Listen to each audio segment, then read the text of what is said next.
Join UF Hall of Famer and 14-year NFL vet Shane Matthews every weekday as he brings you all you need to know about your Florida Gators, including news, analysis, and opinions with some of the biggest names in sports. Find us on Spotify, Apple Podcast, Google Podcast, or wherever you listen to your favorite podcast. Or watch us live at 8 a.m. on Facebook, YouTube, and Twitter.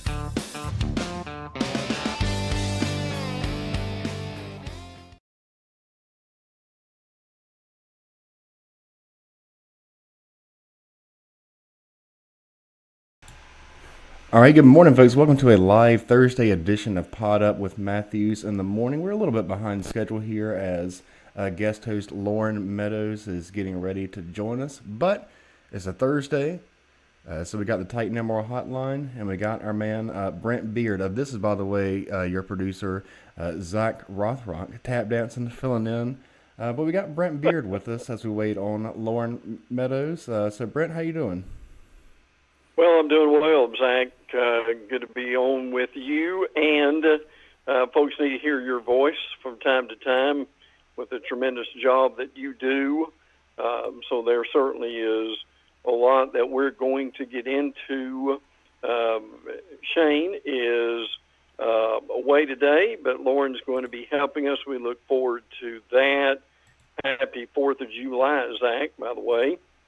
Yeah, thanks, to Brent. You and your family, and also to our listeners and viewers. Just because it's a holiday week does not mean there aren't things going on, and we'll certainly get into that. Just a reminder, all 3 of the preseason magazines are out. Phil Steele is the latest one to grace the bookstores on the shelves, and you've also got Athlon and Lindy's. Lindy's has your SEC edition, and they also have the national magazine. So if you're looking for a little bit of reading, you will enjoy that. We are very close to Media Days, folks. The Big 12 is first. They are July the 8th and the 9th. Can you believe Media Days are already here, Zach? I know that's Wednesday and Thursday next week, yeah? That's right. Oh, yeah, they are that close. Wow. 2 weeks from right now, we will be in SEC Media Days in Atlanta. That is July 14th through the 17th. Now, the Big Ten and the ACC have the same date. That's July 22nd through 24th for both of those conferences. Now, you would think at some point, I don't know why the ACC continues to do this, they overlap with some other conferences instead of having their own definitive time period, which is unfortunate, but that's just kind of how it has gone over the years. No surprise, or at least to some degree, that Phil Steele has some different schools in different places.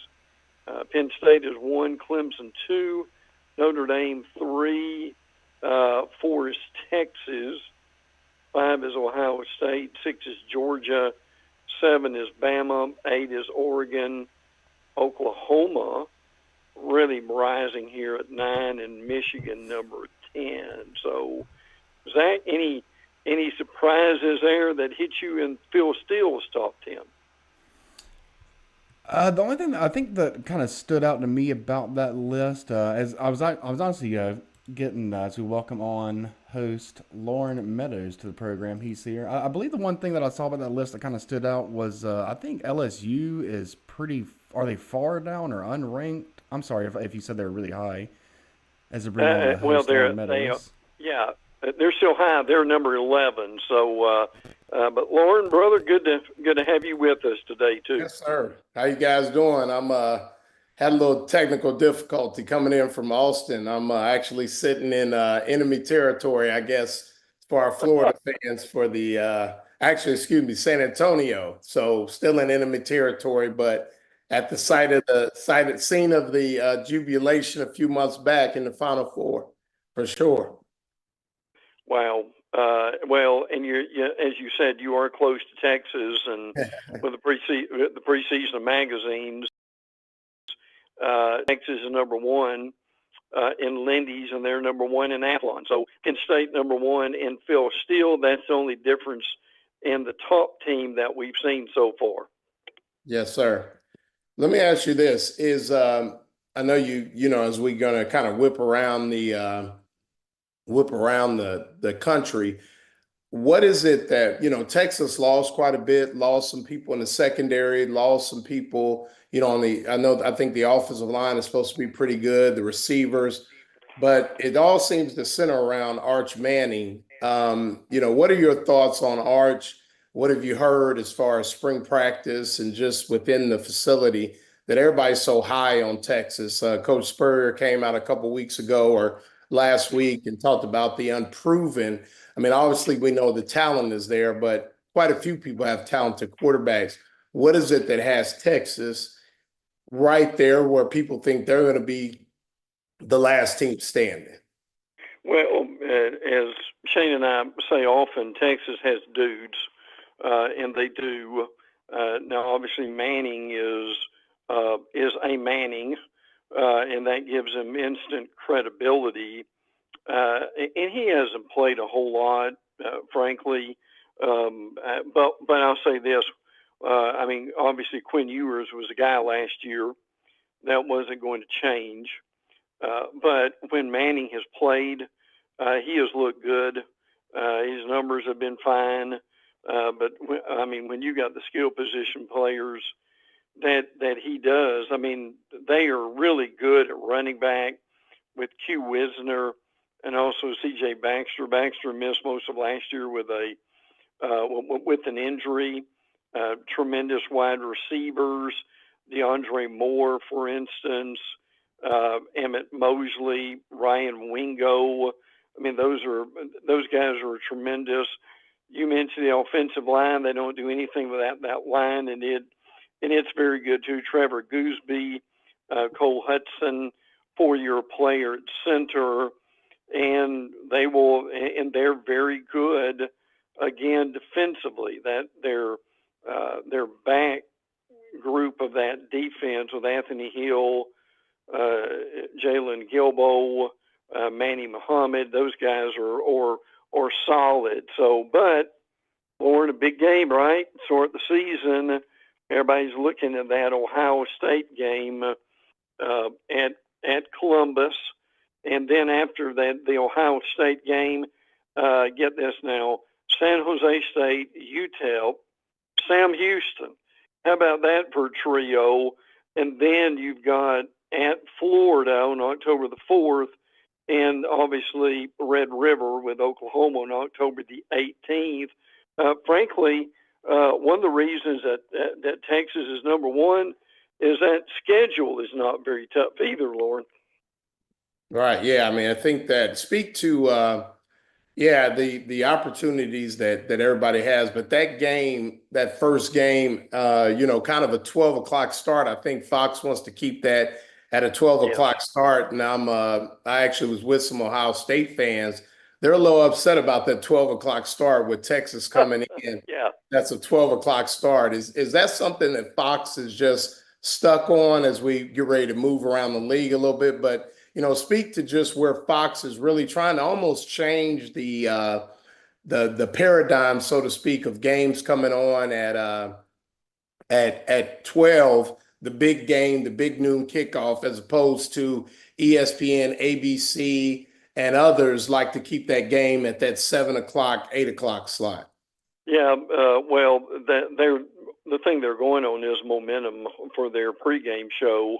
The one that have got Urban Meyer's on there, and several others, basically all Heisman Trophy winners just about, like Mark Ingram is on there too. But they are trying to seize the momentum of their pregame show, go right to the game. Now look, that'll be a lot easier to deal with in October, November, in September. no one's real happy about having a noon game during that time. But I mean that basically the thing Fox is doing, and it's pretty smart.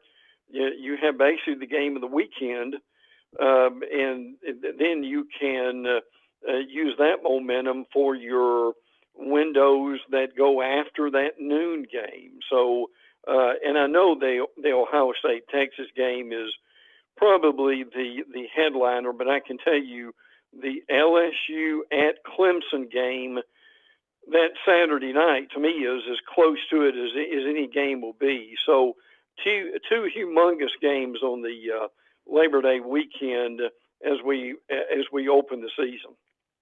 All right. Now we talked about it yesterday. We want to go ahead and whip around the league a little bit.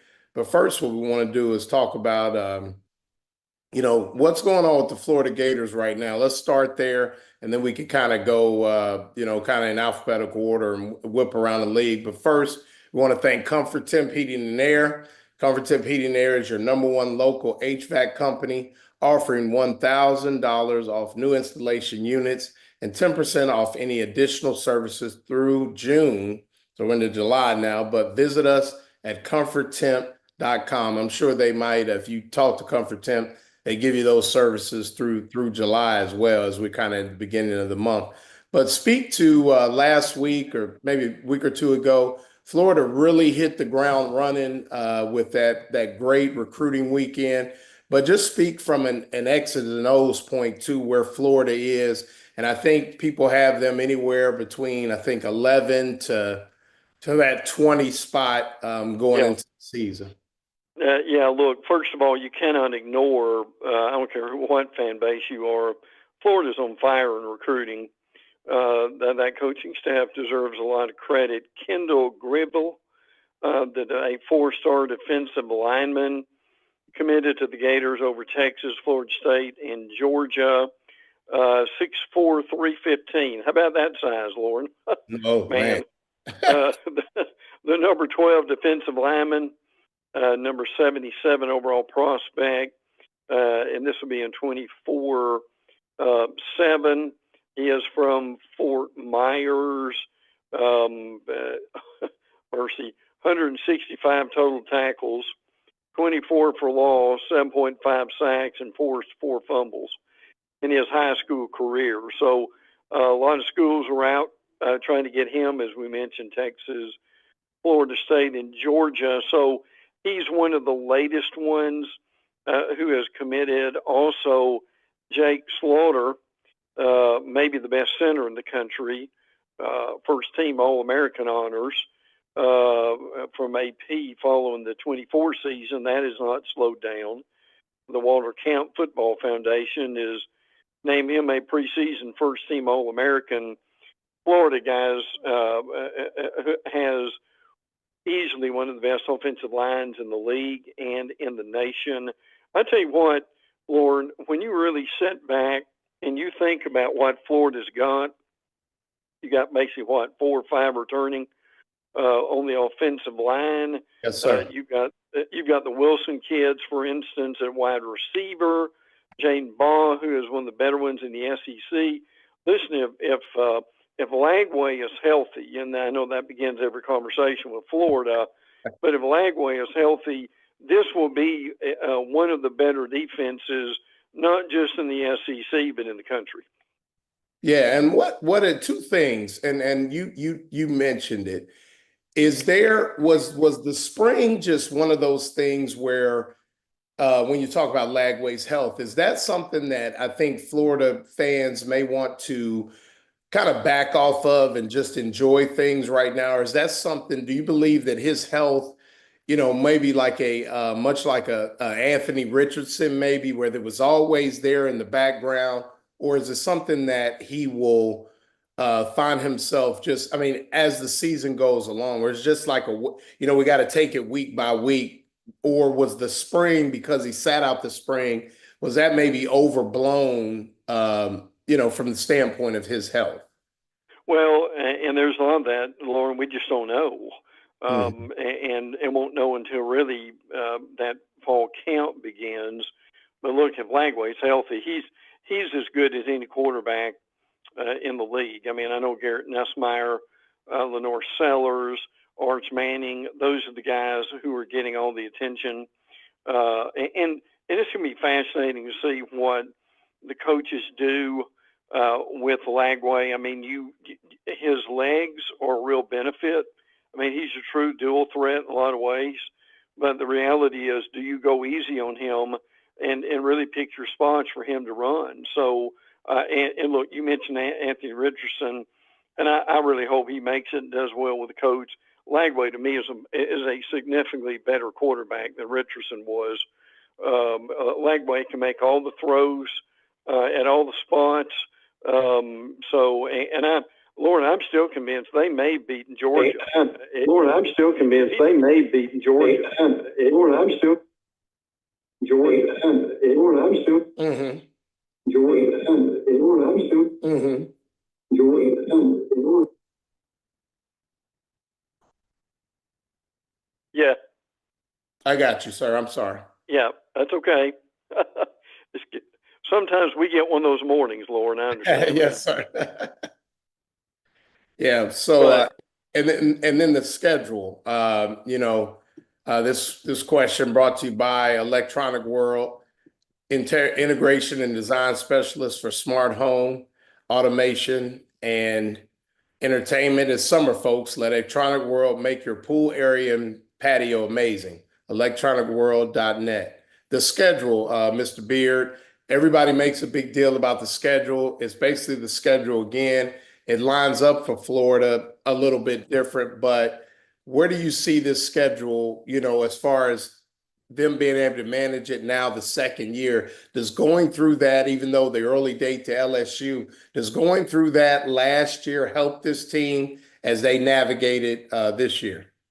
Oh, there's no doubt. I think this is a better team. Their big time in the schedule is going to be at LSU, at Miami, back-to-back. You got a week off for Texas, and then you go to Texas A&M. Look, right now, I think if they could sign a contract for 2-2, they might do that during that 4-game stretch. There's no question the schedule is tough, but frankly, Florida's roster is as good as a lot of these teams. I still think that, especially early in September, Florida can win at LSU. I do think they've got a better roster than Miami does. And the Texas is going to be really tough, but that's going to be an incredible game at the Swamp. And frankly, they're better than A&M. Now, A&M's got to get much better defensively under Mike Elko, and I believe that they will. My thing with Florida is, and a lot of this depends on the committee, and I did this earlier this week in a podcast, Lauren, if they can be, there is a possibility. I think Florida could be 9-3, even with this schedule. And if you're 9-3 with this schedule, if this committee values strength of schedule more than they did last year, Florida may have a real shot at getting to the playoffs. And this is one of the reasons, if you're a Gator fan and other SEC fans, you want this format for the playoffs extended to 16. Because I can tell you, if you're 9-3 in a 16-team playoff, you're getting in, aren't you, Lauren? Yeah, no doubt. The schedule. I said that last year. I even wrote an article about it, saying that at 9-3, this schedule. I think this is a 9-3, what I call a 9-3 playoff schedule. So you'll definitely understand what I'm saying. A 9-3 playoff schedule, and I think that the Gators are primed to if they can put together 9, and as well as I do, Mr. Beaird, that it's got to be the right 9. Obviously, you got to win the right 9. But I think if you win the right 9 and you lose the right 3, then you're in prime position to make the playoffs. Well, give us a quick whip around. Let's start alphabetical order with the Alabama the Tide. Kind of pick just some points that you think our listeners that follow football as a whole. We got the video game coming out, I think, in a few days, and so college football will be on full display as a whole. So I know you talked about the rankings and where teams are. But let's start with Alabama. Yeah, the big thing with Alabama is recruiting. They've landed 10 recruits in the last 11 days, and 4 of those guys are 5 stars. That is just about twice as much as any other school. They are on a heater right now. The latest guy they got, Cedarian Morgan, who's a wide receiver, committed to Alabama over Auburn, Georgia, Florida, Colorado, and others.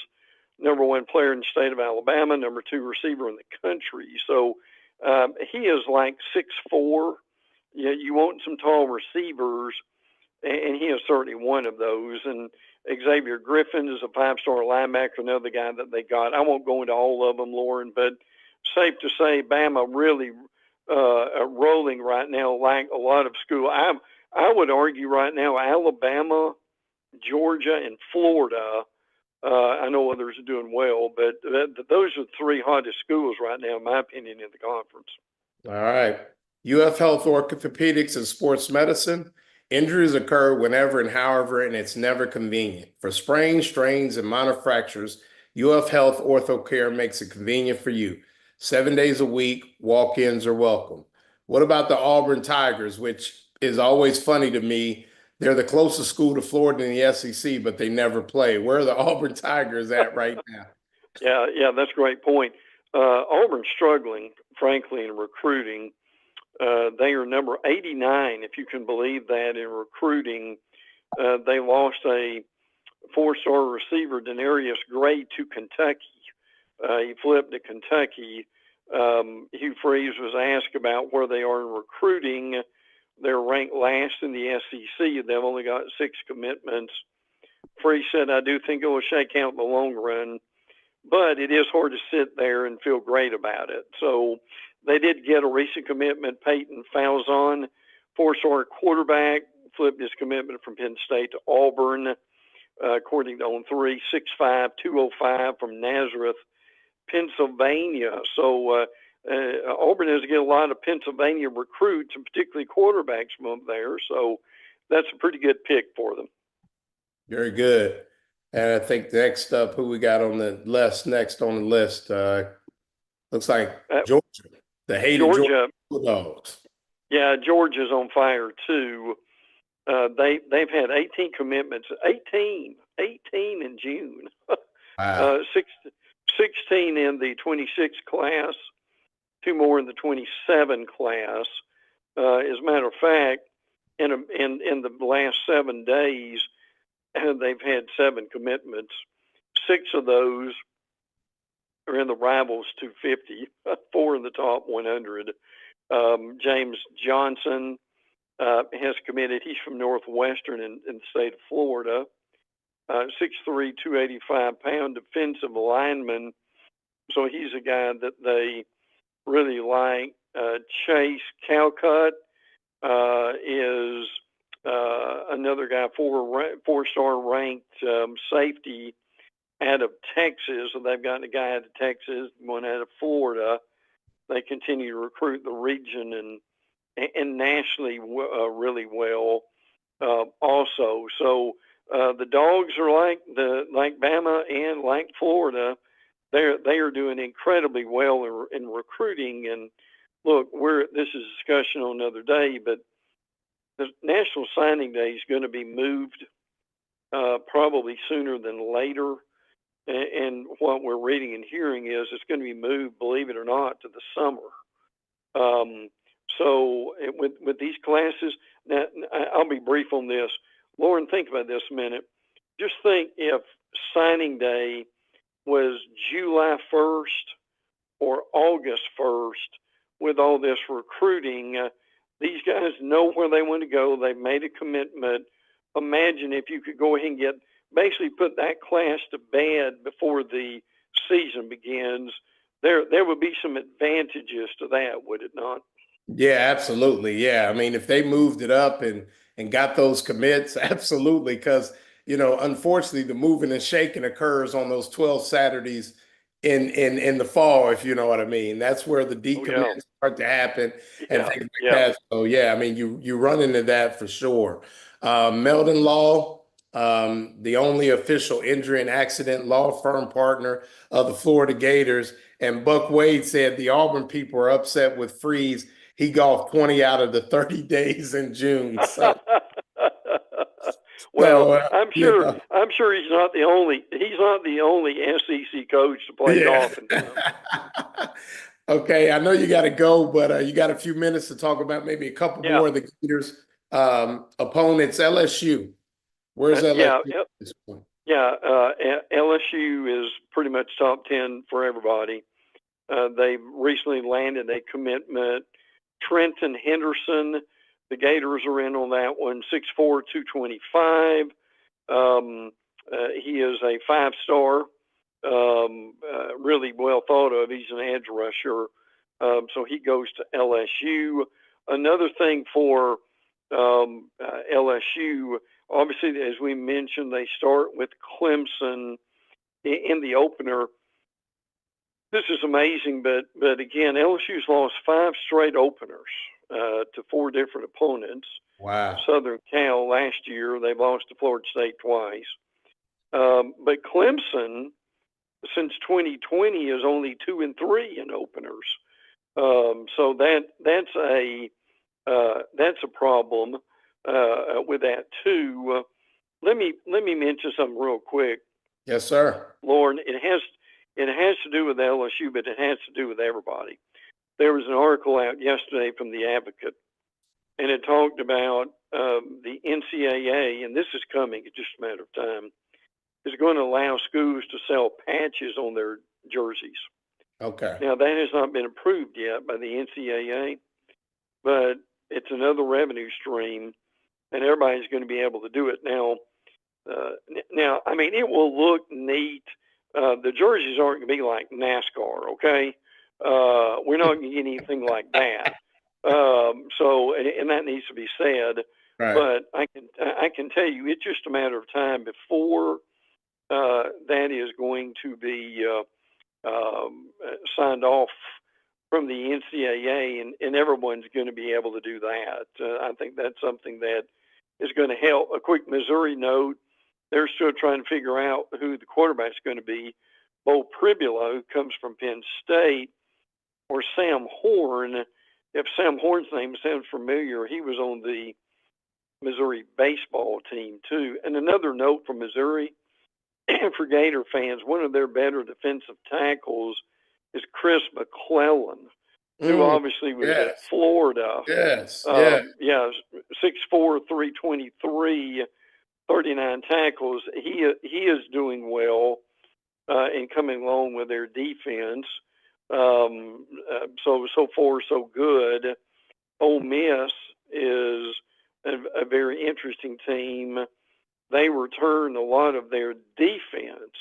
That's Ole Miss's biggest improvement, is what they've done defensively. I mean, we all know Lane Kiffin's going to have a tremendous offense. Austin Simmons as a quarterback, replacing Jackson Dart. But they've got a lot of good talent coming back on defense. Terrian Perkins, Xavier Harris, Jamarius Brown. Those are names we either know or will know before it's over. So Pete Golding, who came over from Alabama, has done a really good job. A lot of love for Lenora Sellers at South Carolina. He has done really well, been consistent. Coaching staff just really loves him, and he's a good dual threat guy. Also, Loren wanted to mention a couple of FSU Miami notes. By the way, Thomas Castellanos, who was kind of running his mouth last week, I'm just throwing this out there. 11-9 as a starter in the ACC, so it's going to be interesting to see how that goes. Florida State recent commitment from wide receiver Jason Lopez, beating out Miami 5'10", 165, and Miami is doing really well. They've got the number 6 class overall with 19 commitments, so that is really good. And since I'm a Heisman Trophy voter, Loren, Okay. I'll give you the latest odds in order. The top 5: Arch Manning, Garrett Nussmeier, Klubnik from Clemson, Drew Allar from Penn State, and Smith, the wide receiver from Ohio State. And by the way, that is the top 5. Guess who's number 6? DJ Lagway. Yeah. Manning is 5-1, Lagway 17-1. So that certainly shows you the the potential with that. By the way, Loren, if folks want to get in touch with me, they're welcome to do that. Let people know how they can get in touch with you. Yeah, they can do it real easy.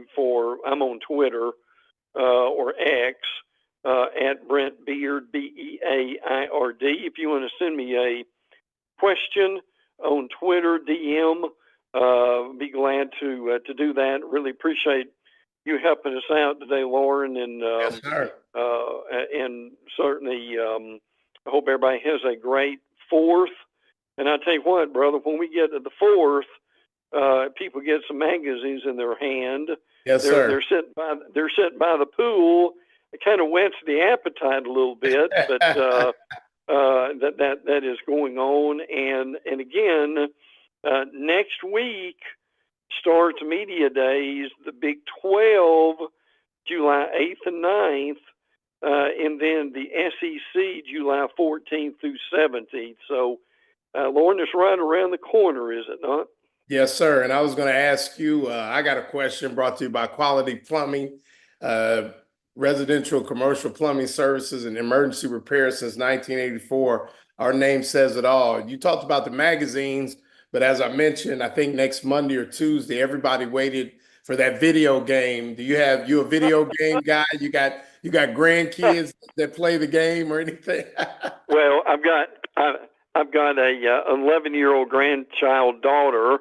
Okay. And then I've got a grandson, but he's only about 4 months old. So okay, so he's proud, a little proud of both of them. But look, I get the excitement. I know when that lands, there are probably a lot of unhappy wives and girlfriends, I would guess, Lord, because that's going to take up a lot of time, right? Sir, yes, sir, yeah, and I'll be one of those husbands. So I'm I'm a 80s, 70s, 80s, Yeah. 90s baby. So my man, Understand. that Playlock, friend of the show, we get down a little bit. So a lot of people will be excited about that, but should be good. So, but we appreciate you joining the show. Thanks as always. Great to talk to you. Appreciate you sending me the notes as well to keep me going, but definite. Lord, I always enjoy it, bud. We will be back next week. Look forward to that. Take care. Yes, sir. Thank you. And that's Brent Beaird joining us on the Titan MRI hotline. If you have questions, continue to bring us those questions as we go through. Hit us with your questions, and we'll be able to answer those and get those things going for you. So just continue to. We got about 15 minutes. You guys want to talk about? Just throw them at us, and we'll be sure to get those to you. So do the best. Give us what you got for sure, and we'll continue to get those. But we want to talk about Gallo Car Wash, locally owned by UF alum, and the only car wash that provides NIL opportunities to Gator athletes. Join our membership and see why Gators hate love bugs. Okay, we're gonna get to some comments. Let's see here. They still think, I think this is talking about Barone 71, said they still think all sports are equal. I guess it's talking about Florida, and the everything school is more important than going all in on football. And that's brought to you by Quality Plumbing. I mean, it's a slippery slope sometimes, guys. I mean, I think you look at where Florida is as a school and what they're trying to accomplish. And, those sports are gaining more popularity. You talk about the popularity of women's basketball. You talk about obviously basketball and think about it. If Florida would have not put some of their eggs in the basket of the basketball team, the basketball team was able to accomplish a lot based on that. So I think that sometimes you can get yourself in a situation where it's tough sometimes. And with this NIL and the way basketball is going and things like that, I think it's interesting that those schools are putting things in their basket and going from there. And then on the Facebook Live question brought to you by Meldon Law, I think we were talking about Dan Bond says not bad odds to put some cash on DJ. Yeah, I definitely would say. I mean, if you talk to everybody, we do a lot of these different shows. Everybody to a man really thinks that DJ Lagway is going to be pretty special. So I think if they're able to do that and really get those guys in tune and really work that, I think Lagway is going to be great. I mean, I think Florida has a lot around him.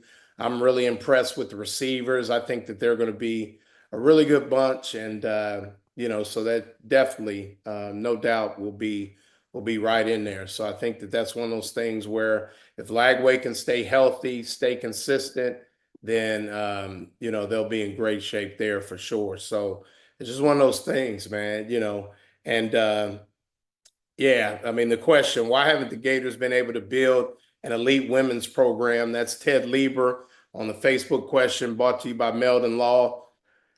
We talked about this a couple times on a few shows, Ted. Women's basketball, right now is just not a priority, it seems like, with the Gator program. I've been one of those people that has gone online and really, really pushed and pushed for the need for them to really do what they can for that women's basketball program, because as the years go on, there's SEC teams like LSU, South Carolina. Now you have Texas in the league, Texas A&M, that have really found a way to increase those numbers and really make those things, so where it's important. So you get there and, they haven't put the money in. I mean, the facilities are decent, but, you're talking about a staff that works extremely hard for their players and really does what they can, but it just really hasn't come to be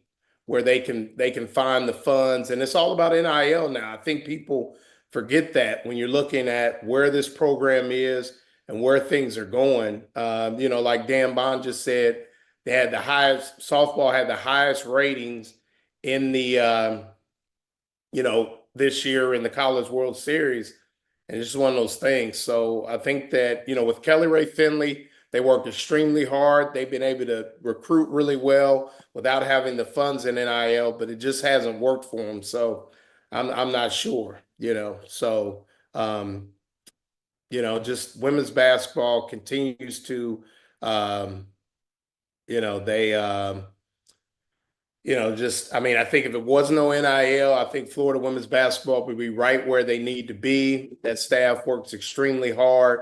And you can't say enough about the job that Kelly Ray Finley is doing. And even though they've been able to do some things that the Florida program has never been able to do, winning multiple games in the SEC tournament multiple years, going to the preseason multiple years, things that haven't been done since back when Carol Ross was going on. So, yeah, I mean, it's just it's tough sometimes. Andy McIntosh asks on the quality plumbing question, do you think Buddy and the Gator Bait media folks would get behind an effort reinstating the Gator Bait chant? Well, the best thing I can say about that, and I won't get into the specifics, but the company is named Gator Bait. So I think that shows you as much as you need to know about where a lot of people feel about the Gator Bait chant. I'll go out on a limb. I'm a big supporter of it. I don't think it means anything. I love the chant. I think it's intimidating. And when you talk to people about coming to the swamp in the fall, that Gator Bait chant is one of the ones that they really talk about. So, that's kind of the way it goes. But Miapa Latin Cafe, proud to support Gator Nation for 22 years. New location opening in Alachua, new building, same great food, served with a smile. Check out one of our 5 locations today. And let's see, Michael Sanders says, what are the 3 losses that I think the Gators are going to have? That's on the YouTube question brought to you by Quality Plumbing. If I had to guess, I'm going to go out on a limb and say that the Florida Gators actually get the win. And as many people think that it may be, could be Georgia. One of them could be Georgia. I'm going to say if there's three, I've got them actually going 10-2, but I'd say that if there were three losses, I'll give them a loss. I'd say they lose at Ole Miss. They split with Texas. I'll say they lose at home to Texas. And I guess if they were going to lose, it'd be the third game, be at Georgia. So they split the Texas schools, lose at LSU, and then the other loss would be a loss. What did I say? Texas, LSU, and then I guess the third loss would be at Georgia, but I don't think it will be. So I've got them. I've got them going 10-2, and and somebody said Barone 71 said got to get Lawrence Wright involved to get Gator bait back. Yeah, I mean, that's brought to you by Meldon Law, the Facebook question. The thing about it is, and I agree, the only way that this is really going to change is if more alumni, more former players get involved and really, make this a big deal and really talk about how they want that Gator bait chant back. So, I mean, that's where things are going to be for now. Maybe with a new president coming in, possibly at some point in time, they could talk about that as well, but it's just going to be one of those things where, unless people are willing to really step out there, but unfortunately, as the years go on, it's going to be something that, is going to be more and more not an issue anymore. And it's just going to be one of those things that just kind of goes away. So it'll be interesting to see with a new president, if people push and see where that goes. So it'll be interesting to see what happens with that as we continue on. But right now, I mean, it doesn't seem to be anything that is doesn't seem to be priority. So unfortunately, with fans, they want to see it back, but it's just not really priority right now. So it's just one of those things where people got to just keep pushing about it and things like that. So I think that's kind of where it'll be. So Barone 71 said I'd go with LSU, Texas, and Texas A&M. I got them splitting the two Texas schools. I think they get either Texas at home or Texas A&M on the road, because I think with a healthy DJ Lagway, talk about the issues that Texas A&M could have on defense. They definitely got to get better under Mike Elko this year. I got them splitting the two Texas schools. So I think that'll be key, and see how they go from there. So chime in and let us know what two losses you think. I got a dog in my face now. So, but definitely let us know what you think with those comments. And so, well, Florida's going to get a new Andy. They're in the process of getting a new president.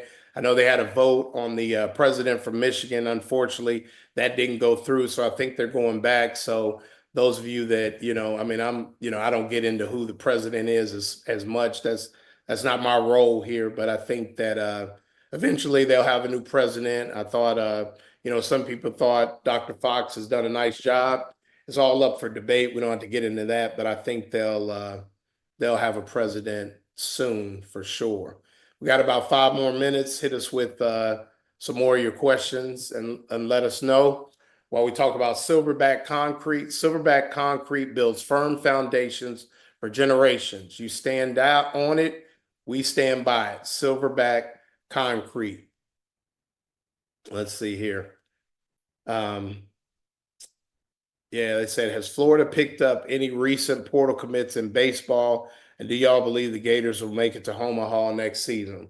Well, it's Florida Gator baseball. I mean, I think it's still kind of early for portal commits. Season kind of just ending, so those guys are out evaluating talent. But it's Kevin O'Sullivan and it's the Florida Gators. I know we got some softball fans on here as well. And I mean, you look at those teams. You look for the Florida Gator women, the softball team, to be in Oklahoma City every year. And you look for Kevin O'Sullivan to get his team back to Omaha. I think if they could, a lot of times it's been the health of the baseball team the past few years. They still have a talented bunch. I know they got a real nice high school player out of Bartow, Florida, who has some ties to the Florida softball program as well. So I think he's one of the better infielders in Florida. So the baseball team will be right where they need to be when the time comes, for sure. So I wouldn't worry about it at all. You guys let me know while we're sitting here. I got a question to the group. Is the Florida-Georgia game going to mean something this year? Last couple of years, Florida has gone into the game, and it's just kind of been, maybe we win or we'll pull the upset. But I believe that this year, this will be the first year that the Florida-Georgia game actually means something.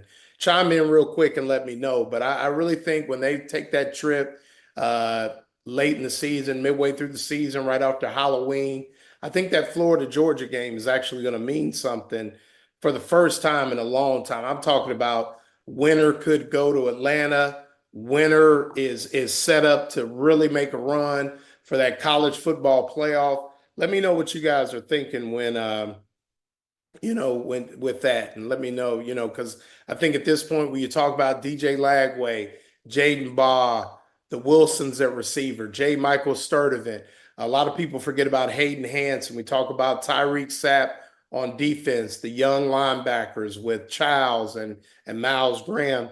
I think this team is, I think it's a good opportunity, So Dan Bond just said, just need to please beat Georgia. No, I definitely agree, Dan. It's that time, and I think it's time that the Florida Gators really find their way to get it done. It's time, and I think it would really do Billy Napier, who I think is starting to really build something. And we talked about the recruiting and things like that. I think it's time that the Florida Gators, go ahead and take that next step and really, get a win in the cocktail party for sure. So Andy McIntosh on the YouTube question brought to you by Quality Plumbing says, Florida, Georgia will be huge, will impact both teams for years, definitely. It's definitely a big game, always a big game. And then Dan Bond says, will the UF versus UGA games away from Jacksonville be a 50-50 split? They haven't really said yet. And I think now that they're at neutral fields, they had talked about a home and those kind of things at first. The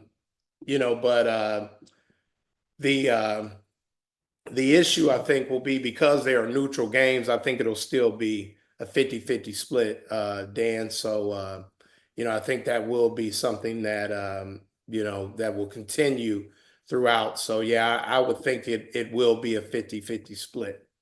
And before we get out of here, we're going to talk about this day in sports, brought to you by Campus USA Credit Union.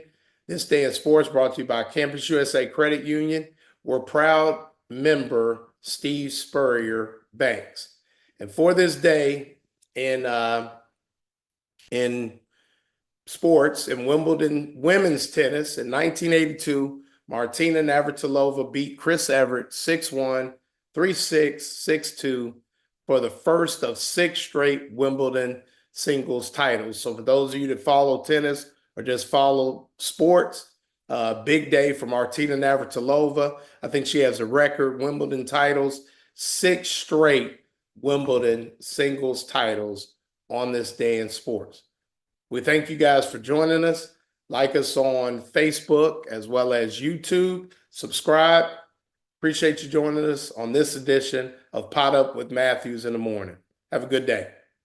Our premium sponsors are Campus USA Credit Union, International Diamond Center, Meldon Law, QC Kinetics, UF Health Orthopedics and Sports Medicine Institute, JF Hayden Craft Liqueurs, Florida Cracker Kitchen, Los Linderos Tequila.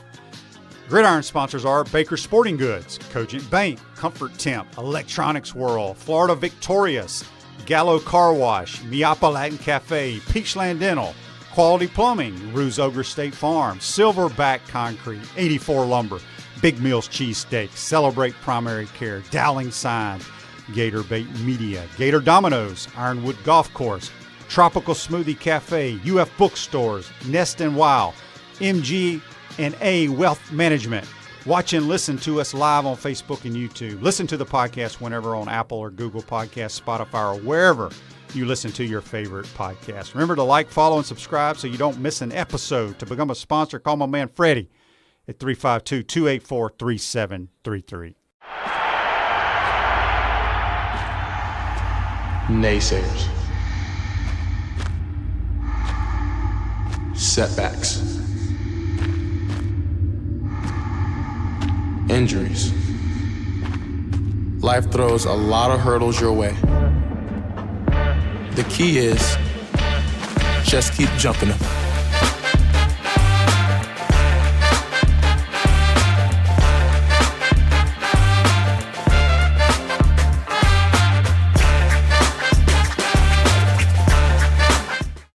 Oh, all the way from the North Pole. It's me, Santa Claus. Oh, I'm here with my friend Steve Spurrier for an amazing Christmas in July offer. Spurrier's Gridiron gift cards are on sale for 20% off. Coach, how do they get them? You can go to spurriers.com